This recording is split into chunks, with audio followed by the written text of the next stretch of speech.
When we watch mummies in horror movies, or we see them almost as objects of art in museums around the world, it's easy to forget they were once like us. As if thousands of years made them lose their humanity. Who were they? What was their life like? We'll follow their trail back, the trail of the mummy.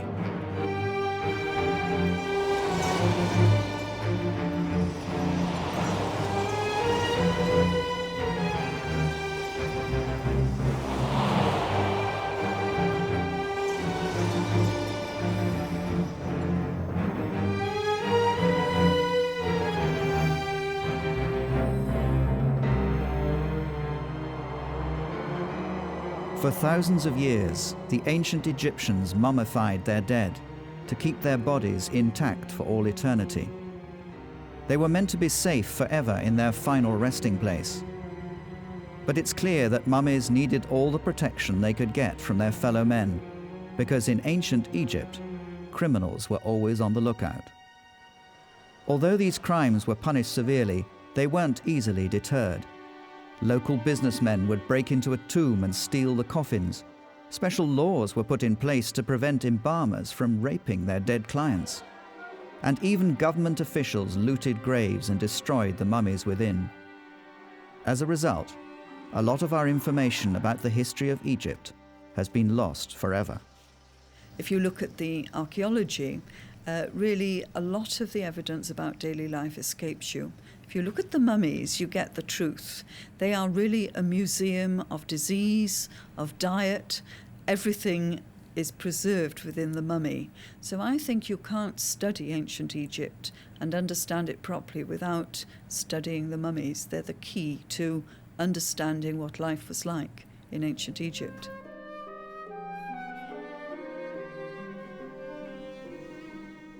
The Egyptians themselves destroyed mummies and tombs in ancient times. But the Europeans were the ones who started eating mummies in a cannibalistic frenzy that would destroy thousands of mummies and last for 1,000 years. During the Middle Ages, the medieval period, mummies began to be used as a source of medicine.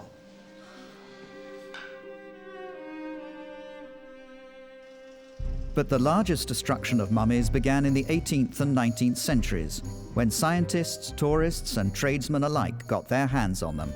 There were great displays of unwrapping mummies, cutting the bandages and holding up, for example, the amulets or the heart scarabs as great trophies. People were using the bandages on mummies to make paper in America when there was a linen shortage.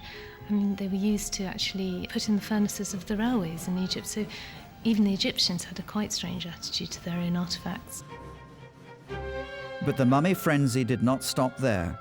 In the 20th century, mummies were discovered as movie stars.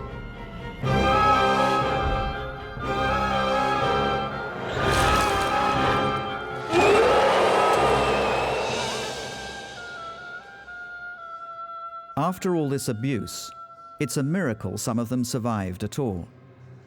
The mummies of some of the most famous pharaohs of ancient Egypt, like Ramesses II and Tutmosis III, had a narrow escape when they were found by accident in 1881 in an unmarked grave, robbed of all their possessions. In all the museum's collections, we're looking at the precious few that survive out of 3,000 years of history. But some mummies were lucky. We will follow the trail of one of the very few mummies that survived a journey that has lasted for thousands of years. Anchhor. He was a priest of the god Montu in the ancient city of Thebes. Anchor's mummy lies in the National Museum of Antiquities in the Netherlands, a museum with one of the largest mummy collections in the world. How did Anchhor end up here? Who was the man before he became a mummy? And how did the mummy he became manage to survive?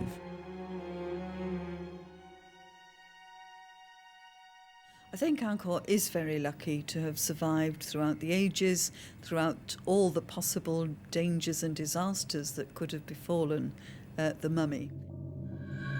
The mummy is packed in 3 mummy cases. How do we actually know his name is Anchhor? De naam Anchhor die staat met koeienletters op de 3 mummiekisten die we van hem hebben en die tegelijk met deze mummie in het museum in Leiden aankwamen in 1826. De kist staat helemaal vol en dan denk je altijd wat leuk, dat zal wel een heel spannend verhaal zijn en dat valt vaak tegen. Het leukste dat is de genealogie die er staat, dus Anchhor die zegt: ik ben een priester van de god Montu. Mijn vader was dat ook, mijn vader heette Hor. Mijn grootvader was dat ook, die heette weer Anchhor. En mijn overgrootvader was ook priester van Montu en heette weer Hor.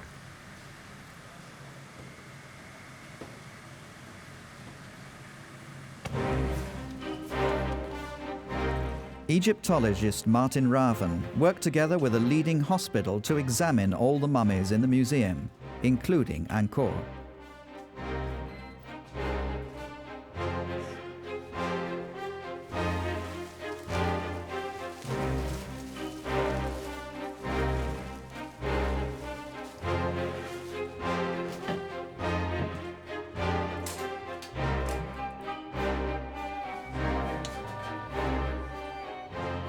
Together with radiologist Vibrant Takonis, Raven digitally unwrapped the mummy to examine Anchhor in every detail. We hebben geen grove afwijkingen gevonden in de zin van botbreuken of ingezakte wervels. En we hebben eigenlijk ook geen doodsoorzaak gevonden.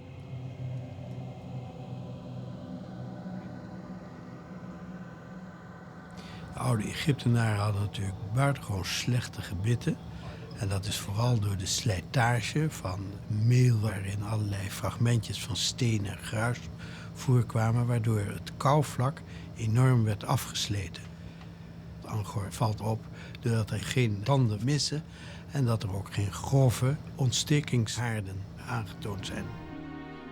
So Anchhor had exceptionally good teeth for an ancient Egyptian.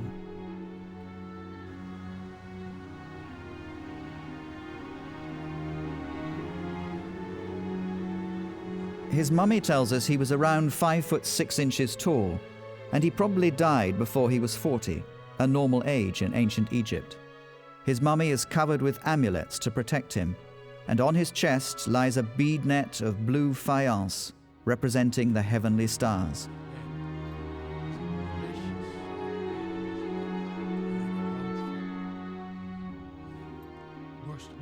Anchhor was born around 675 BC, at a crossroads in Egyptian history. After centuries of foreign invaders, suddenly there was a pharaoh who would make Egypt great again, Psamtik I. في الحقيقة أنخور عاش في الأسرة السادسة والعشرين، وهي الأسرة التي يطلق عليها العصر الصاوي أو يطلق عليها عصر النهضة. وعصر النهضة لأن خاصة الملك بسماتيك أحيا فنون مصر القديمة والعادات والتقاليد، وخاصة كمان فنون العمارة والبناء بنجدها في مصر.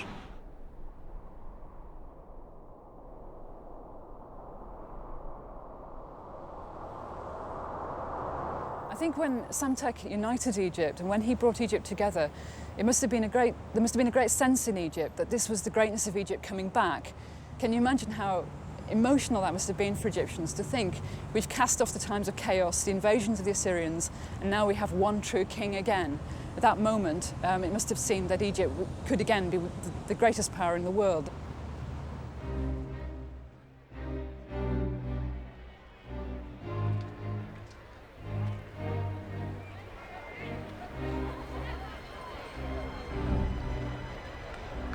The capital city was in Sais in the north of Egypt, so that would have been the cosmopolitan centre, the great new capital city with nice shiny temples and new buildings.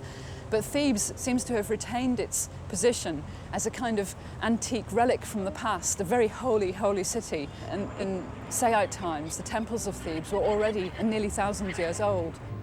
The temple of Montu, where Anchhor worked, was next to the huge temple complex for the god Amun.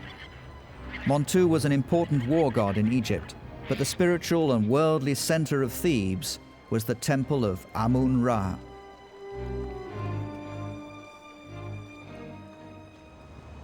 Perhaps for English people, it would be like almost going back to somewhere like Stonehenge, where you touch roots with your past, and you can see where your ancestors once worshipped.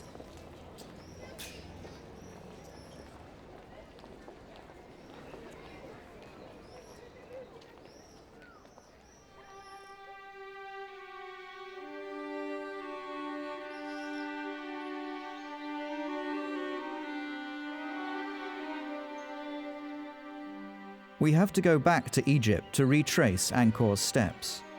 Walk where he once walked, to look for traces of a past long gone. Anchor lived in a time of great hope for the future. What was his life like? Where did he live? And how did he live?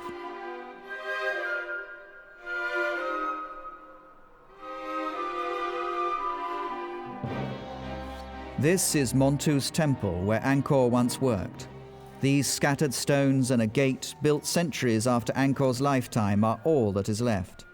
The temple is closed to the public and is guarded by armed soldiers. We have to film secretly.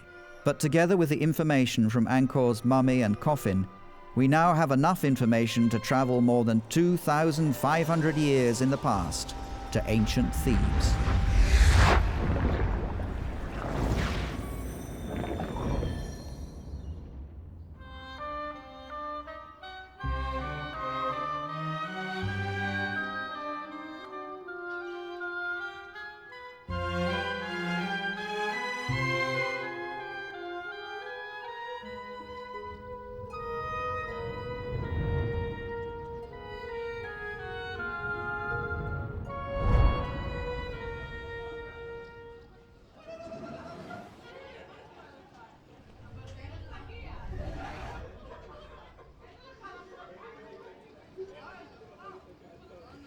Anchor grew up in a privileged family of priests, known to Egyptologists as the Bezenmut family. From his scans, we know he didn't suffer any serious childhood diseases, and we know he had a sister called Ta'awa. Door een gelukkig toeval kennen we de mummiekist van de zuster van Anchor, Ta'awa. Daarop staat dezelfde genealogie tot in 4 geslachten, dus het is duidelijk broer en zus geweest. Like his father and grandfather before him, Anchor was ordained as a priest of Montu when he reached adulthood.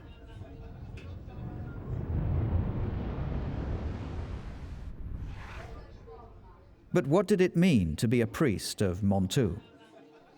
Egyptian people in ancient times were totally religious.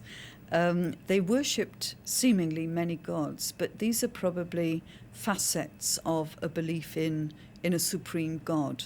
Well, it's important to remember that the priests had no pastoral duties. They were not clergymen, they didn't have a congregation. Their duty in the temple was simply to be the servant of the god. So the work would actually involve taking part in a daily temple ritual. They would take the god's statue out in the morning, dress it up in new clothes, present it with incense and natron, which was the equivalent of toothpaste, and eventually they would dress it for the new day and present it with a meal. The same thing would be done at midday and then again at the evening. And if these rites were not performed, then they believed that the whole of Egypt would collapse. So they were crucial, essential to the ongoing stability of the land.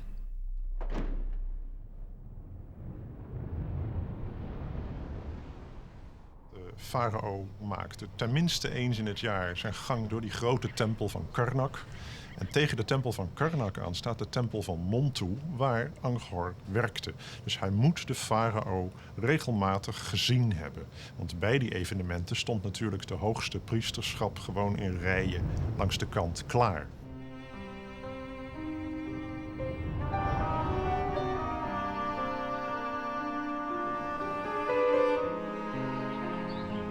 A priest didn't work full-time in the temple. He worked for 1 month, 3 times a year. The rest of the year he would live in his own villa and worked as a doctor or a lawyer. Anchor's father was highly educated, so probably he was too.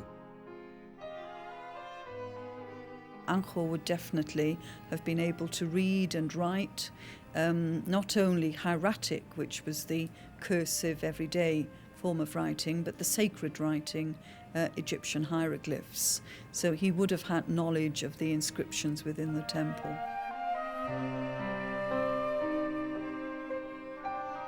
His villa would have had a beautiful garden, and he was able to afford the best of everything. The meal would consist of bread, of course, wine, all kinds of fruits and vegetables. They would have had honey cakes, meat, which would be rare otherwise, fish, and they would have had a great deal to drink. This was part of the diet.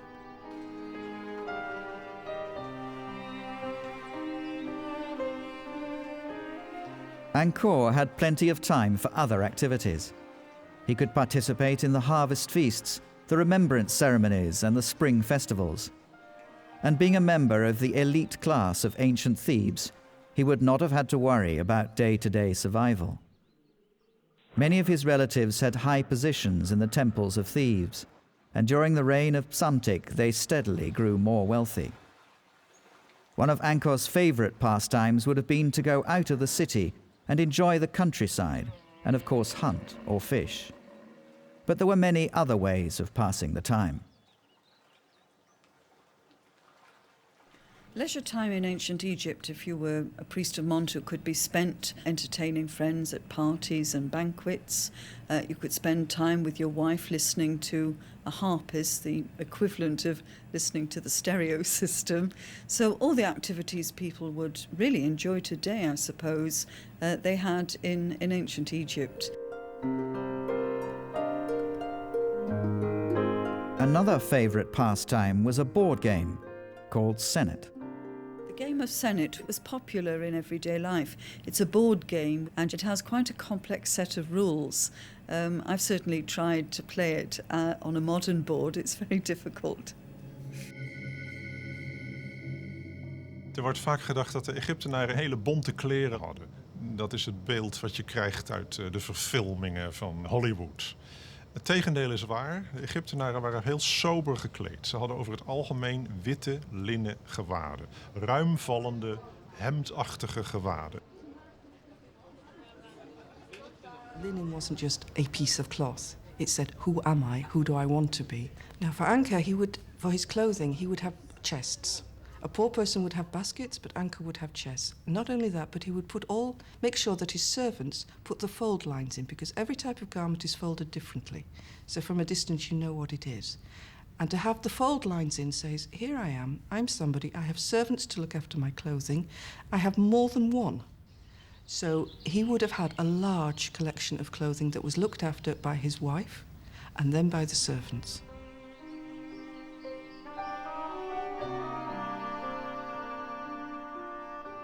Generally, the upper classes in Egypt wore wigs for reasons really of hygiene. There were different types of wigs for different times of days and for different functions. And also men's wigs, women's wigs, priests' wigs, etc. Wigs were regarded as erotic. And there's poetry from the period that talks about, go get your wig on, let's go to bed.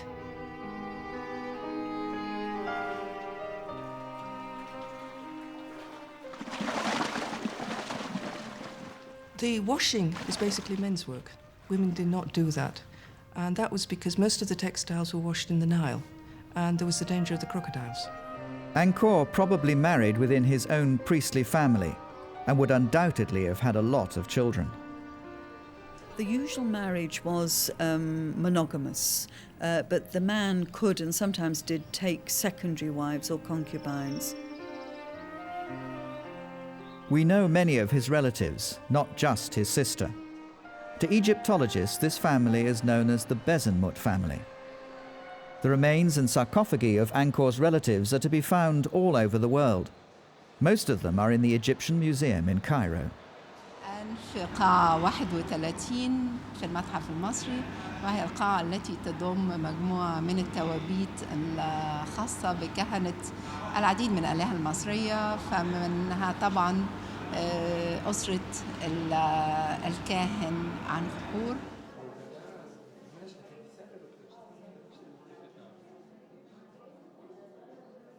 من الأشياء المحزنة إحنا نجد عن حور موجود في لايدن، بعض أقاربه موجود في المتحف المصري، بعض آخرين في متاحف العالم متفرقين، ودي أكيد ما كانتش رغبة هذه الأسرة ولا رغبة أي إنسان مصري قديم أن يكونوا قطعة للمشاهدة والفرجة أو يكونوا منتشرين في بقاع العالم بهذا الشكل. His sister Ta'awa ended up in a museum in San Francisco, and the coffins of two of Anchor's close family have found a new resting place in the British Museum in London.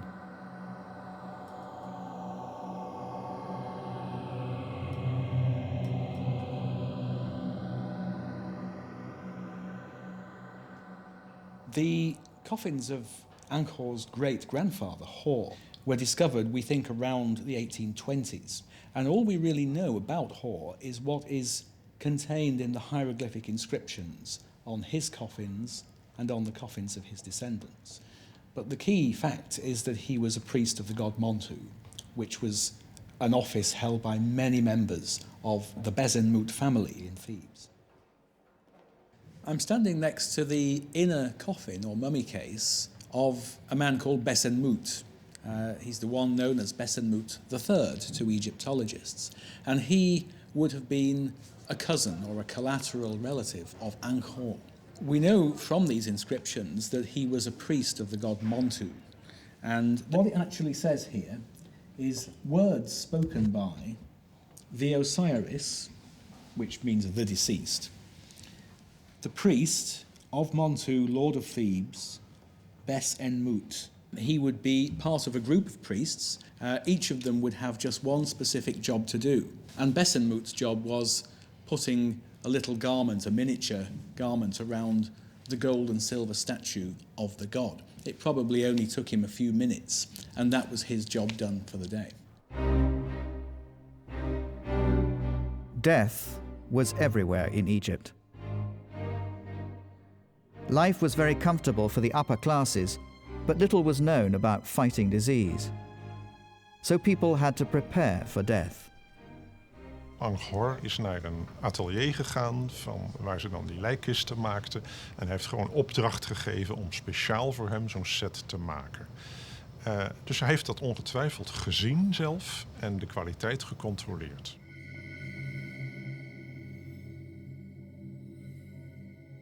The undertaker could supply them with a tomb and could also provide them with a choice of different levels of mummification according to cost, and you could literally do your shopping in advance of death.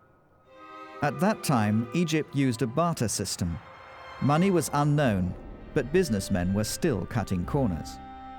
لدينا أمثلة كثيرة عن طمع بعض المصريين القدماء، ممكن يكونوا من طبقة الكهنة أو الحكام أو المسؤولين كعمدة المدينة في الأقصر مثلا، في الحصول على ما هو موجود في المقابر وخاصة مقابر الملوك وحتى مقابر الأفراد. The people who made the decorated coffins sometimes went back to the tomb after the burial and took the coffin out again, leaving the mummy unprotected in the tomb. They would then rub the name off the coffin and write someone else's name in its place, and then take a second fee for one coffin. We unwrapped and autopsied a mummy in 1975. Our studies eventually showed that this was a girl aged about 14 at the time of death, but the embalmers were obviously uncertain whether it was a boy or a girl, so they supplied her with nipple amulets to be a female in the next world, but also a false phallus. So she was prepared to be either a girl or a boy. Af en toe was het te druk, dan lette men niet op, dan smeet men er met de pet naar. En dan heb je dus mummies die bijvoorbeeld 4 benen blijken te bevatten. Dan is dus een andere mummie toch wel zijn benen kwijtgeraakt in het proces.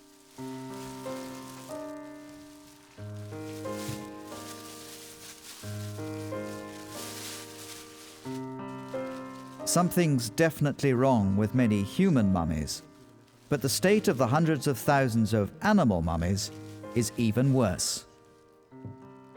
When we examine them, the deception comes to light. They're empty.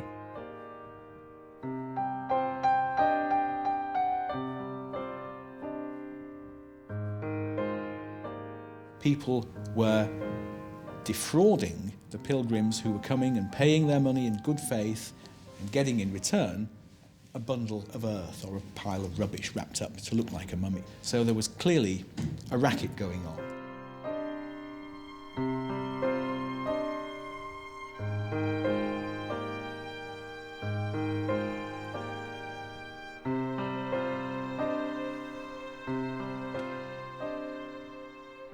The Egyptians didn't have one single idea of what the realm of the dead was like. Anchhor might, for example, have gone to a place which was called the Field of Offerings, or Field of Reeds. And this was imagined to be like a paradise, rather like the life on earth, rather like the Egypt that he'd known. And he would sail around on waterways like the Nile. He would spend his time cultivating crops, very, very lavish, abundant crops, which would grow to enormous height. So he would have plenty of food and drink. He'd be able to relax with his family and friends and play games. That would be perhaps the kind of existence he would hope for.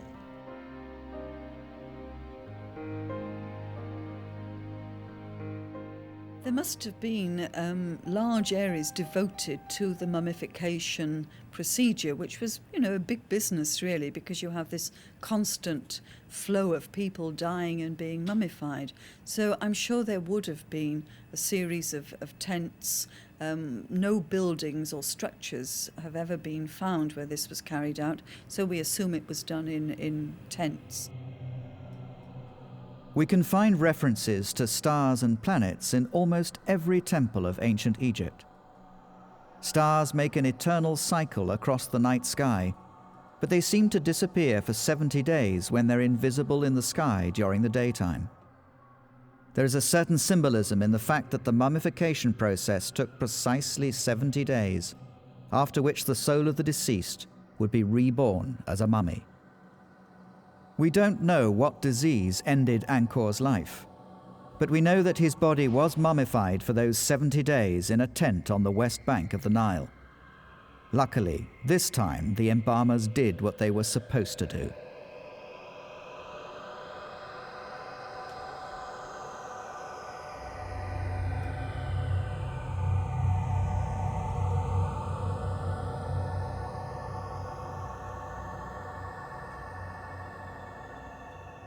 The funeral of a priest of Montu would be really quite a large event with family, friends, colleagues, people from the temple, and it would set out, of course, from the home on the east bank of the river.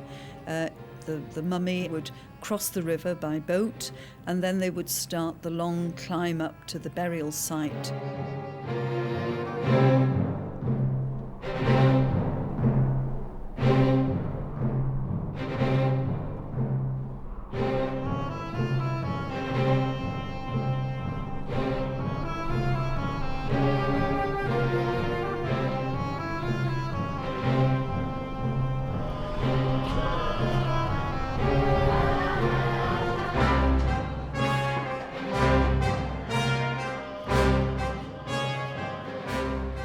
There, the body would be placed within the tomb. There would be a ceremony at the tomb, a burial ceremony, and the widow would bewail the death of her husband. She would tear her clothes, rub dirt into her forehead, and wail. And there would be professional mourners as well to make the cries, the sounds of distress at the time of burial. Anchor was laid to rest in a small cache beneath the ancient temple of Hatshepsut, where he would be safe. And time passed.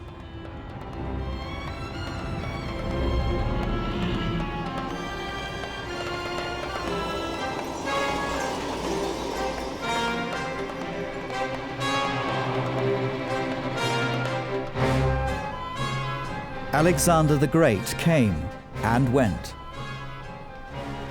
The Roman Empire and the Byzantine Empire rose and fell.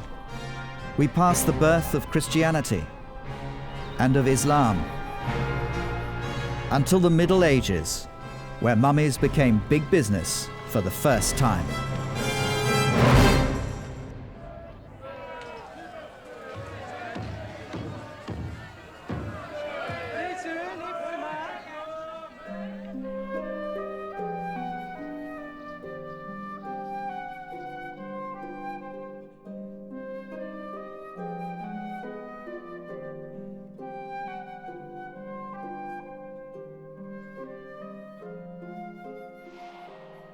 Anchor's mummy was lucky to survive 2,500 years under the ground because during the Middle Ages, the medieval period, mummies began to be used as a source of medicine.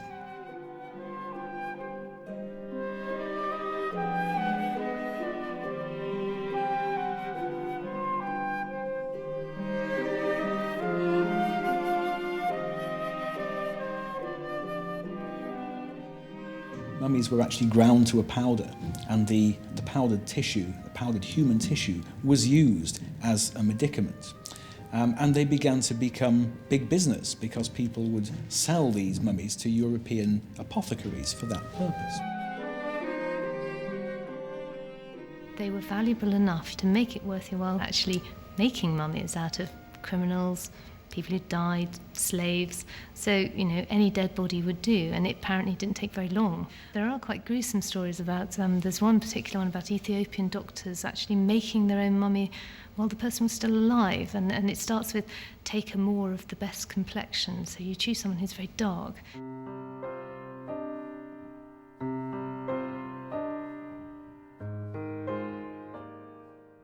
And then you feed them herbs over quite a long period of time, and then when they're asleep in the night you cut their throat, and then you fill them up with a few more herbs and put them under straw and dry them out in the sun, and lo and behold, there's your mummy.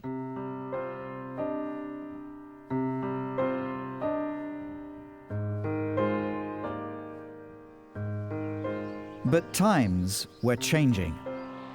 After the scientific revolution, the habit of eating mummies slowly died out.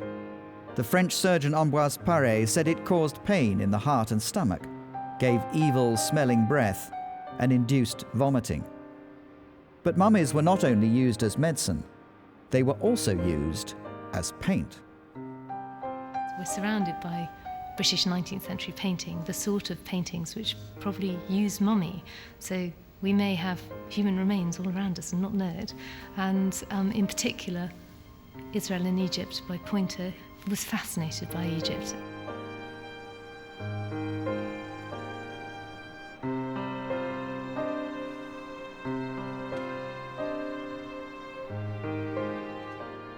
Would the artists have known that they were painting with human remains? I think it's very unlikely that all artists actually connected the name mummy on their paint tube with the mummy they saw in the British Museum, but certainly Al-Muqtadir knew what it was made of because he actually went to his colourman in 1881 and saw a mummy being ground up, and it was only when he visited the Burne-Joneses and he described this that Burne-Jones rushed out of the room apparently and went off to his studio and got the only tube of mummy he had and insisted that they give it a burial, decent burial in the garden, because he was horrified that it was made of a human being. So he dug a hole and buried the tube of paint, and the children planted a daisy over it. So somewhere there's a tube of mummy buried in someone's garden.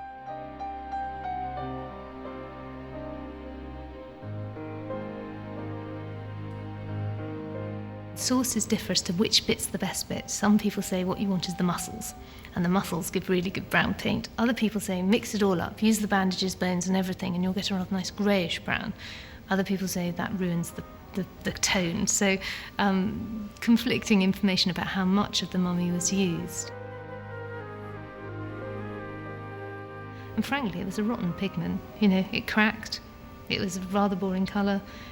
You know, there were very few advantages and there were plenty of other pigments which were more successful. So a combination of, you know, being difficult to get hold of and then actually when you used it, it didn't do you any good anyway, I think is probably why people stopped using it.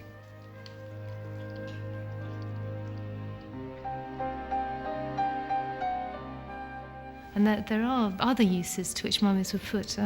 Thousands and thousands of cats, mummified cats, were ground up for fertiliser in the 19th century and imported into Britain and fertilised, presumably, our civic parks.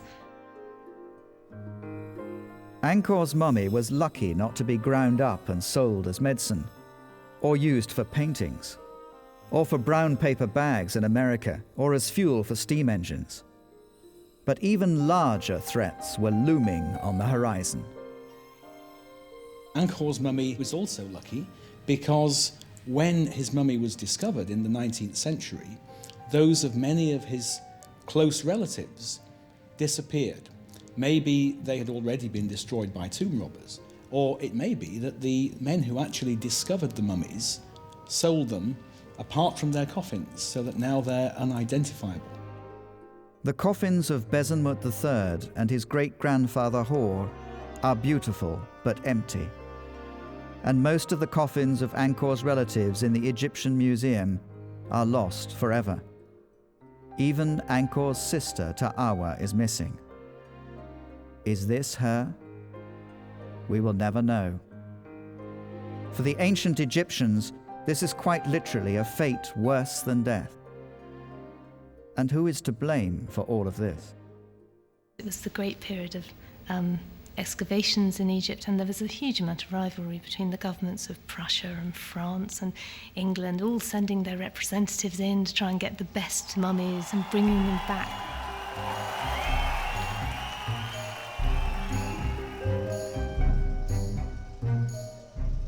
Not just governments were hunting for mummies. For the first time in history, much more dangerous and ferocious creatures raided Egypt. Tourists.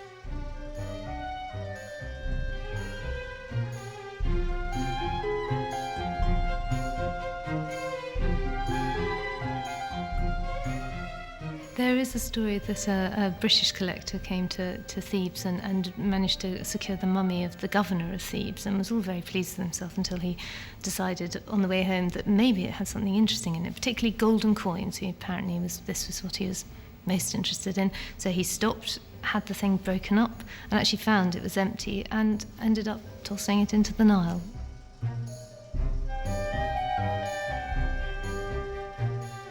People did have no compunction in taking bits home, and also they were sold as tourist trinkets, in the way that maybe now you might be sold a piece of fabricated papyrus, then you'd actually have a real piece taken from a mummy.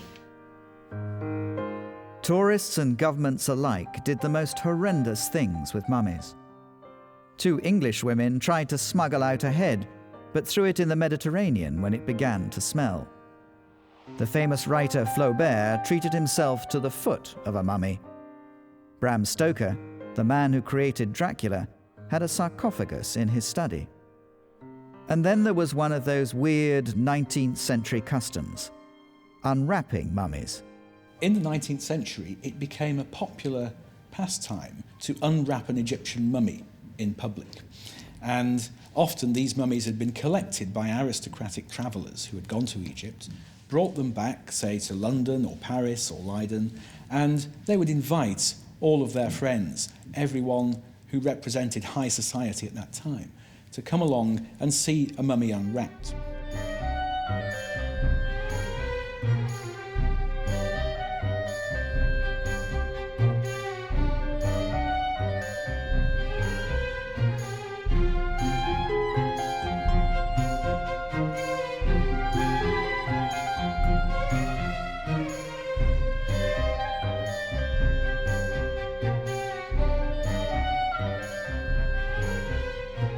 After the mummy had been unwrapped, often the body itself was disposed of. And there are cases where mummies have been buried in modern graveyards or cemeteries.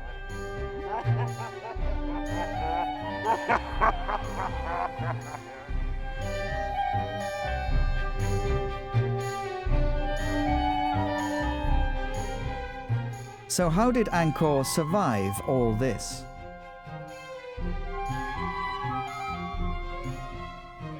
To find out how his secret burial place was discovered, we have to go back to the beginning of the 19th century. His sister Ta'awa's coffin gives us an important clue.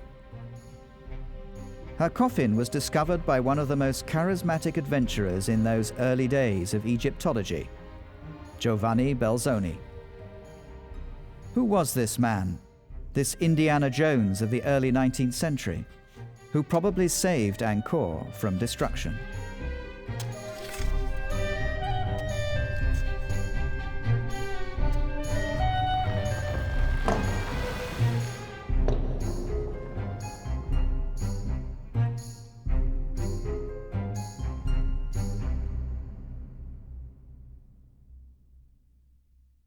Belzoni was an incredible man because he was huge, literally and metaphorically. He was over 2 meters in height, very broad, had a big bushy black beard which everybody admired.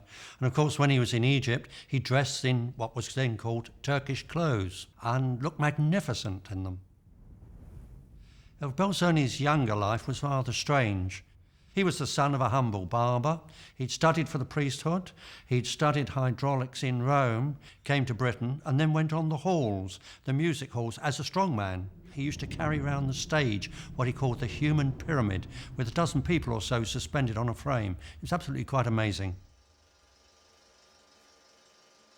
Giovanni Belzoni soon lost interest in his variety act as a strongman in European theatres, and so he set off for the East, looking for adventure. It was quite intriguing how Belzoni actually ended in Egypt. He was on his way to Constantinople when he was invited to go to Egypt to put in a water wheel in Muhammad Ali's garden. So he was really going to Egypt as an hydraulic engineer. But there were vested interests and it failed. When Belzoni realised that he was stranded, he didn't know what to do. And our consul, the British consul in Egypt, realised that Belzoni, with his strength and his knowledge of hydraulics and how to move things, he could be useful in collecting antiquities for the British Museum. So he was commissioned to go down to the Ramesseum at ancient Thebes, modern Luxor, and remove the 7.5-ton head of Ramesses II. It dominates our gallery now in the British Museum.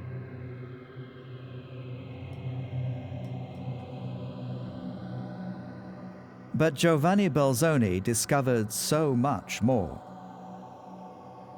Belzoni's the giant in the early days of Egyptology, and indeed he discovered the entrance to the tomb of Seti I, the same way he found the way into the second pyramid at Giza, the first person since late antiquity to enter, because he reasoned out where the entrance would be.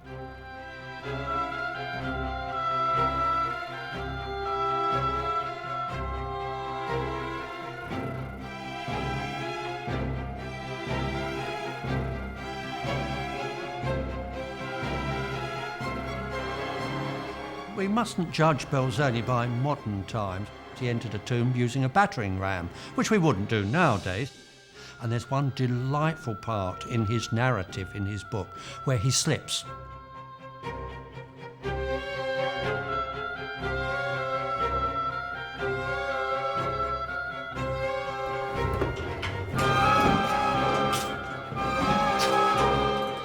And of course, imagine man, huge, 2 meters high, falling amongst brittle mummy cases. They all collapse around him. And he says at one point, "I could not move without pushing my face in close contact with a long dead Egyptian."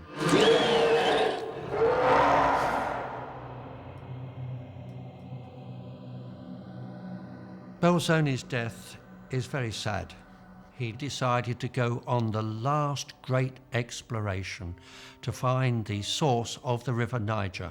And he travelled up the river, and then he caught dysentery, and that must have been a terrible thing for a man of his size. And in fact, he died just before 3 o'clock on the afternoon of 3rd of December in 1823.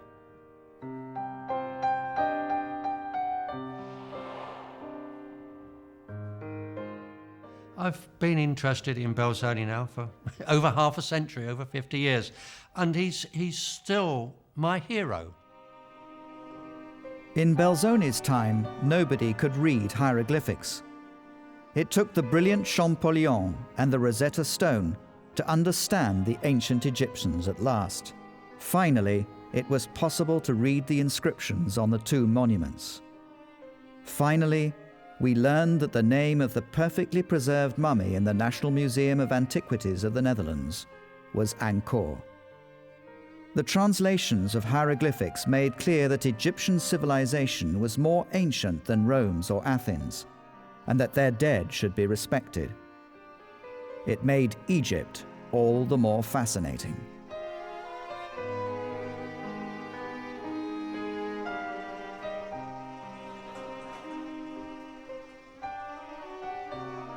A close relative of Anchhor became the center of a very curious incident. In 1904, an occultist known as the Great Beast and the wickedest man alive was honeymooning in Egypt. His name was Aleister Crowley. Suddenly, his wife Rose, who had never been inclined to the surreal, received an urgent message in a trance from the ancient Egyptian god Horus. "We are waiting for you." Thinking it was a joke, Crowley took her to the Bulaq Museum in Cairo, where she walked straight to the wooden tomb stela of Anchor's relative Anchhor Khonsu, conveniently catalogued as number 666, the sign of the beast. This led to Crowley channeling an ancient message into his Book of the Law, one of the bases of his occult teachings.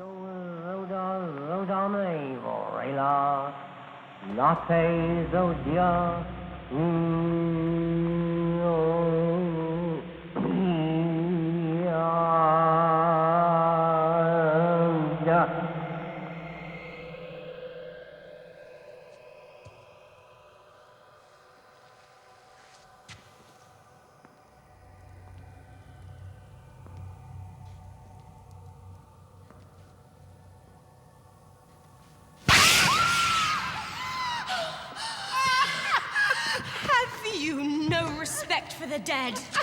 The lack of respect for the dead was clear in another use of mummies, as movie stars.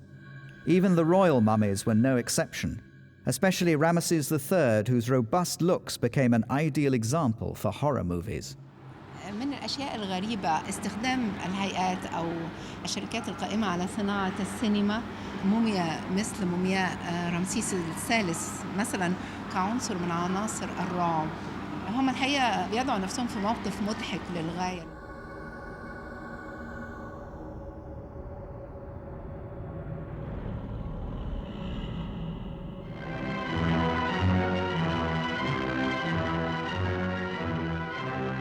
The mummy. Is it dead or alive? You'll see. You'll feel the awful, creeping, crawling terror that stands your hair on end and brings a scream to your lips.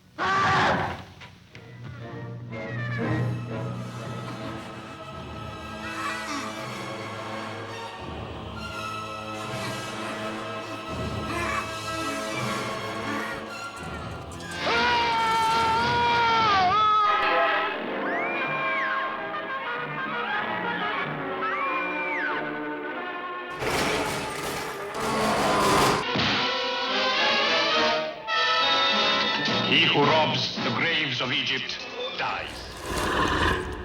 There's nothing on earth like the mummy.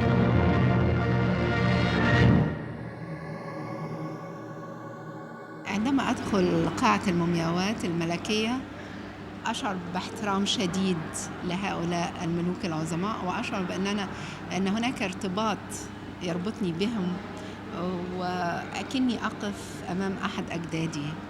وفي بعض الأحيان مثل مومياء سيتي الأول بشعر أنه مجرد نائم وبعد فترة سيستيقظ من النوم. When we visit the ancient sites in Egypt today, ancient Egyptians like Anchhor would have liked us to stand back and remember all those who went before.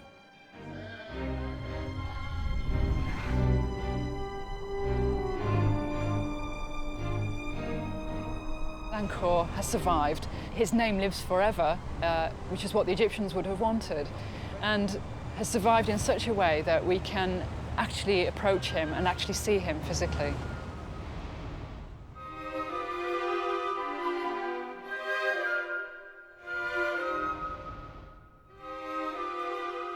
Voor een Egyptenaar was het overblijven van de mummie, van het lichaam, van fundamenteel belang. Want ze gingen ervan uit dat na je dood je ziel wegvliegt als een vogeltje. Maar als het dan donker wordt buiten, dan moet dat vogeltje terug in het lichaam.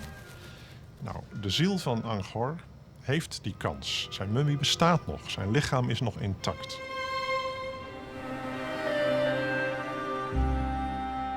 Niet alleen het lichaam, maar ook de ziel en zelfs zijn naam zijn nog springlevend.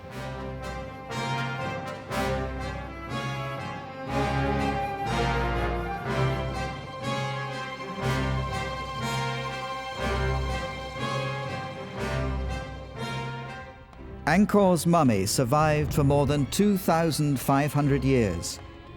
He is safe now, far from his place of birth in the National Museum of Antiquities in the Netherlands. A life that started so long ago in the holy city of Thebes. A small boy that hoped to live forever, and in a certain way, he did.